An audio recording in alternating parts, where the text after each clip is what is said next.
আসসালামু আলাইকুম। আশা করি নিশ্চয়ই ভালো আছেন। তো স্বাগত জানাচ্ছি আরও একটা নতুন অ্যানালাইসিস ভিডিওতে। তো লম্বা একটা বিরতি দিলাম। যেমন লাস্ট ফ্রাইডে অ্যানালাইসিস দেইনি এবং গতকালকেও অ্যানালাইসিস দেওয়া হয়নি। তো আজকেও আবার একটু লেট করে ফেললাম অ্যানালাইসিস দিতে। মূলত আসলে ট্রেডিং এর পরিবেশই নেই মার্কেটে। আপনারা যদি দেখেন সকাল থেকেই গোল্ডের মতো একটা পেয়ার জাস্ট এতটুক জায়গার ভেতরে মুভমেন্ট করতেছে। একটা জটিল পরিস্থিতি চলতেছে মার্কেটে। আসলে এই মুহূর্তে ট্রেডের পজিশন একেবারেই পাওয়া যাচ্ছে না। ভূরাজনৈতিক উত্তেজনা, একই সাথে ফেড কর্মকর্তাদের বিভিন্ন প্রেস রিলিজ হচ্ছে একের পর এক। সবকিছু মিলিয়ে একটু জটিল পরিস্থিতি আসলে তৈরি হয়েছে। তো যাই হোক, আজকে আমরা শুরুতেই ইকোনমিক ক্যালেন্ডারের দিকে যদি তাকাই, তাহলে আমরা দেখতে পাচ্ছি তেমন কোনো গুরুত্বপূর্ণ নিউজ কিন্তু আজকে আমাদের চোখে পড়তেছে না। জাস্ট এইদিকে আমরা দেখতে পাচ্ছি যে একজন ফেড প্রেসিডেন্টের স্পিচ রয়েছে, যেটা এখন থেকে 7 ঘন্টা পরে রিলিজ হবে। তো এই যখন অবস্থা, তখন দিনের বাকিটা সময় আমরা দেখতে পাচ্ছি যে তেমন কোনো গুরুত্বপূর্ণ নিউজ নেই এবং মার্কেটে ভোলাটিলিটি একেবারেই কম।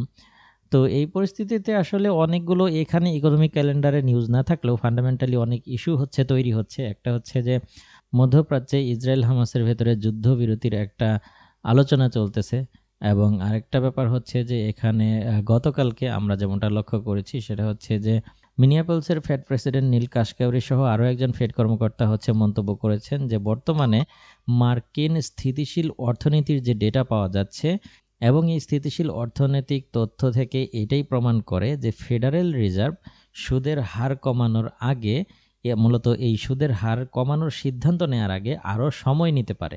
যখনই এই নিউজটা আসছে তখনই আমরা দেখতে পেয়েছি যে ডিএক্সওয়াইটি আরও স্ট্রং হয়েছে। গতকালকে আমরা এটা লক্ষ্য করেছি, যদিও মন্তব্যটা গতকালকে ওইভাবে খেয়াল করা হয়নি, আজকে দেখলাম বিষয়টা। তো এরপরেই আমরা লক্ষ্য করছি যে গোল্ডও বেশ চাপের ভেতরে রয়েছে। এখন আমরা যদি গোল্ড চার্টটিকে দেখি, তাহলে আমরা দেখতে পাচ্ছি যে এটা বর্তমানে কিন্তু একটা টেকনিক্যালি বেয়ারিশ সিগন্যাল আমাদেরকে প্রদান করতেছে। কারণ এখানে আমাদের এই যে 20-28 থেকে 20-31 যে এই যে রেজিস্ট্যান্স জোনটা রয়েছে, এটাকে কিন্তু ভাঙতে পারতেছে না এবং মার্কেট এই প্রাইজের নিচেই কিন্তু সাস্টেন করতেছে। এই নিয়ে দুইবার এই প্রাইসটাকে টেস্ট করতে গিয়েও ব্যর্থ হয়েছে এই প্রাইসটা ভাঙতে। সেই হিসেবে আমরা কিন্তু দেখতেছি যে এই 20-28 থেকে 20-31 এই জোনটা স্ট্রং একটা রেজিস্ট্যান্স জোন হিসেবে কিন্তু বর্তমানে ক্রিয়েট হয়েছে। তো এখানে আমরা ডিএক্সওয়াই এর দিকে যদি তাকাই, তাহলে ডিএক্সওয়াই চার্টটিও কিন্তু উপরের দিকে এই লেভেলটাকে ভাঙার চেষ্টা করেছে।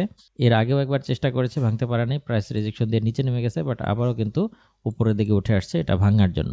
তো দিনের এই সময়টা যেহেতু তেমন কোনো গুরুত্বপূর্ণ নিউজ নাই, সেই হিসেবে যদি ধীরে ধীরে এই অবস্থানটাকে যদি ক্রস করে ফেলে, তাহলে কিন্তু ডিএক্সওয়াই চার্টটি আরও উপরে উঠে যাওয়ার সম্ভাবনা তৈরি হবে এবং সেই ক্ষেত্রে এটা গোল্ডের উপরে অবশ্যই একটা চাপ তৈরি করবে। তো বর্তমানে আমরা যদি দেখি, তাহলে যেমনটা একটু আগে বললাম যে মিনিয়াপলসের ফেড প্রেসিডেন্ট নীল কাশকাউরির একটা মন্তব্য, এছাড়া গতকালকেও আইএসএম ম্যানুফ্যাকচারিং পিএমের নিউজগুলো যথেষ্ট স্ট্রং ছিল। একটু মিক্সড ডেটা ছিল। একটা একটু ডলারের জন্য নেগেটিভ ছিল এবং আরেকটা ডেটা ডলারের জন্য পজিটিভ আসছিল। তবে নেগেটিভের তুলনায় পজিটিভের সংখ্যাই কিন্তু বেশি ছিল। তো সব কিছু মিলিয়ে যেমনটা নীল কাশকাউরি মন্তব্য করেছেন যে স্থিতিশীল অর্থনীতির ডেটাই কিন্তু বর্তমানে মার্কিন শ্রমবাজার থেকে শুরু করে সব জায়গায় পাওয়া যাচ্ছে। সবকিছু মিলে কিন্তু মার্কিন অর্থনীতি এই মুহূর্তে স্থিতিশীল আমরা বলতে পারি এবং মার্কিন অর্থনীতি যদি স্থিতিশীল থাকে, তাহলে ফেড কিন্তু সুদের হার কমানোর জন্য আরও সময় নিতে পারে এবং এই ব্যাপারটাই গোল্ডের উপরে একটা বেয়ারিশ প্রবণতা বা বেয়ারিশ চাপ সৃষ্টি করতে পারে এবং আমরা টেকনিক্যালিও কিন্তু সেটা লক্ষ্য করছি যে ইতিমধ্যেই কিন্তু গোল্ড বেয়ারিশ একটা সিগন্যাল আমাদেরকে প্রদান করছে। এখন যদি যুদ্ধবিরতি কার্যকর হয়, তাহলে গোল্ড আরও ডাউন হতে পারে এবং সেই ক্ষেত্রে $2000 ক্রস করে ফেলতে পারে যদি যুদ্ধবিরতি কার্যকর হয়। আর যদি যুদ্ধবিরতি কার্যকর না হয়, তাহলে গোল্ড এখানে সাইডে চলতে পারে কিংবা সর্বোচ্চ $2000 টাচ করে এখান থেকে পুনরায় আবার উঠে যেতে পারে। তো সেই হিসেবে আমরা যদি হিসেব করি, তাহলে এই মুহূর্তে ভূরাজনৈতিক উত্তেজনা ছাড়া গোল্ড সাপোর্ট পেতে পারে বা গোল্ড একটা বুলিশ হওয়ার জন্য একটা শক্তি অর্জন করতে পারে তেমন কোনো সম্ভাবনা নাই। জাস্ট ভূরাজনৈতিক উত্তেজনাটাই এখানে কাজ করতেছে। এখন যদি যুদ্ধের পরিস্থিতি আরও জটিল আকার ধারণ করে, যেমন ইরান আমেরিকার ভেতরে একটা সংঘর্ষ বাধার সম্ভাবনা রয়েছে, এছাড়াও বিভিন্ন ইস্যু রয়েছে, এইগুলো যদি আরও ঝামেলা তৈরি করে, তাহলে গোল্ড বুলিশ হতে পারে। তাছাড়া টেকনিক্যালি এবং ফান্ডামেন্টালি সব কিছুই কিন্তু গোল্ডের বিপক্ষে এই মুহূর্তে। তো সেই হিসেবে আমরা এখানে দেখতে পাচ্ছি যে এখান থেকে বারবার প্রাইস রিজেকশন পাচ্ছে, অর্থাৎ 20-29 থেকে 20-31 এই জোনের ভেতর থেকে বারবার প্রাইস রিজেকশন পাচ্ছে এবং যদি কোনো কারণে এই প্রাইসটাকেও ক্রস করেই ফেলে, তাহলে এখান থেকে আমরা দেখতে পাচ্ছি যে 2039 অর্থাৎ 2039 এই জায়গা থেকেও গোল্ড ডাউন হওয়ার সম্ভাবনা রয়েছে।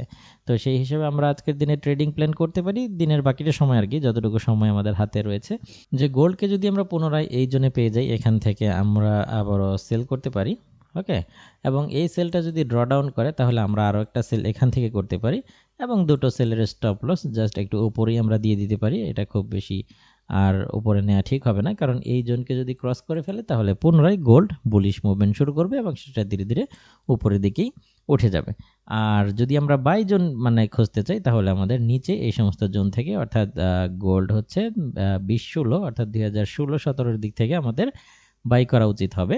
সেই ক্ষেত্রে আমরা হচ্ছে যদি বাই করতে যাই তাহলে আমরা এই সমস্ত জোন থেকে 2016 অথবা 17, ওকে, আপনারা 17 থেকেও বাই করতে পারেন, আমি এটা নোট করে দিলাম। 2016-17 থেকে আপনারা হচ্ছে বাই করতে পারেন বাই জোন হিসাবে, এবং এটা হচ্ছে 2010-এর নিচে এসএল দিয়ে আপনারা এই এন্ট্রিটা নিতে পারেন। ওকে, তো এটা হচ্ছে যদি আমরা এসএল ধরি এখানে 10-এর নিচে, 2010-এর নিচে আমরা এসএল দিলাম, অর্থাৎ 2007-এ এসএল দিয়ে 2017, 18, 16 এই সমস্ত জোন থেকে আমরা বাই করতে পারি, আর এই সমস্ত প্রাইস থেকে আমরা সেল করতে পারি। আশা করি বুঝতে পেরেছেন। এই ছিল আজকের অ্যানালাইসিস। দেখা হবে পরবর্তী কোনো ভিডিওতে অন্য কোনো টপিক নিয়ে। সেই পর্যন্ত আপনি ভালো থাকুন, সুস্থ থাকুন। আল্লাহ হাফেজ।